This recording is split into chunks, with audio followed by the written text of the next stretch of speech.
Alors, Dan, pour nos viewers qui ne le savent pas, pourrais-tu nous expliquer en quelques mots ce qu'est Madvision?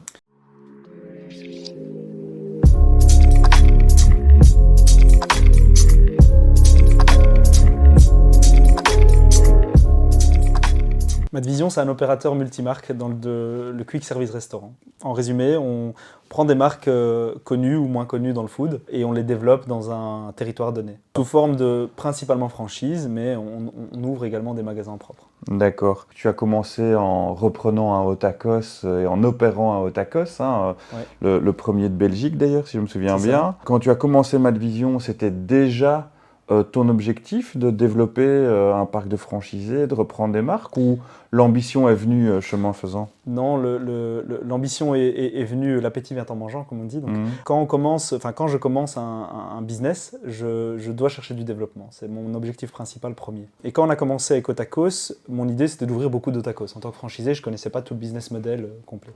Mais au fur et à mesure que tu commences à comprendre le business model, tu commences à comprendre le marché dans lequel tu évolues. Et là, tu te rends compte qu'il y a du potentiel pour aller plus loin et plus haut en étant franchisé, passer en master franchisé. Et c'est comme ça que l'ambition est venue. À force d'ouvrir des Otakos, je me suis dit, c'est quoi le next step?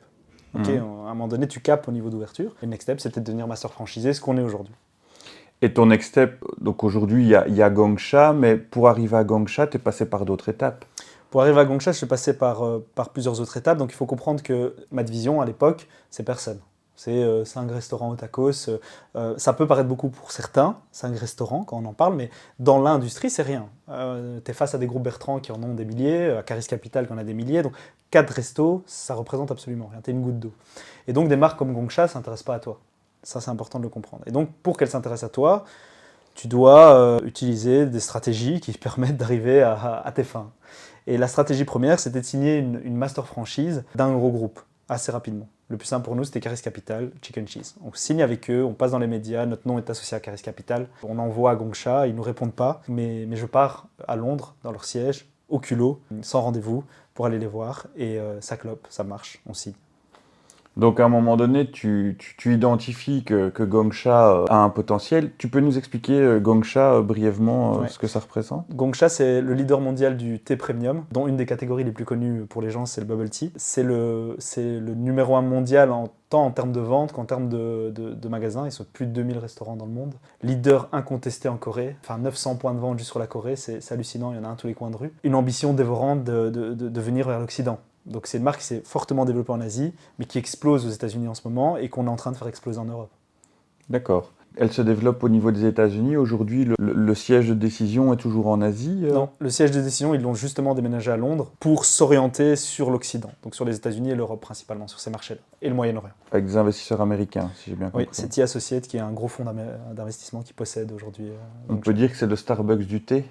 On peut le dire, ouais. Donc aujourd'hui, le développement de Gongsha, ça t'occupe vraiment majoritairement. Oui, de quel pays on parle? Quel est le rythme? Comment ça se passe aujourd'hui, ton quotidien? On parle du Benelux, on parle de la France, on parle aujourd'hui de l'Afrique du Nord avec le Maroc, et on parlera bientôt, je pense, de la région ibérique. D'accord. Et ça m'occupe... C'est un scoop? C'est pas un scoop, mais je crois que tout le monde sait qu'on pousse pour y aller et tout le monde sait qu'on va y aller à un moment donné. D'accord. Donc non, c'est pas. Enfin oui, c'est un petit scoop. Gongsha, le bubble tea, on voit ça depuis 2 ans, 3 ans. Mais est-ce que c'est pas un effet de mode? Gongsha, ça existe depuis 2006. Donc l'effet de mode, il est quand même assez long. Le bubble tea, il a été inventé à Taïwan en 1985, quelque chose comme ça. Est-ce que le café, c'est un effet de mode? Est-ce que l'eau pétillante, c'est un effet de mode? Je pense que ce qui rend l'effet de mode, c'est l'exécution des gens qui sont derrière. Donc si nous, on fait notre travail et qu'on arrive à bien implanter le produit durablement, pourquoi ce serait un effet de mode? Et ton objectif sur Madvision, c'est de te concentrer essentiellement sur Gongsha. C'est quoi ta vision pour les prochaines années ou ta stratégie? Mon objectif premier, c'est de devenir une licorne. Donc c'est vraiment ça. Pour devenir une licorne, on doit attaquer beaucoup de marchés et on doit attaquer aussi d'autres marques. Aujourd'hui, la marque qui nous fait le plus grandir et qui nous permet de pénétrer pour la première fois ces marchés-là, c'est Gongsha.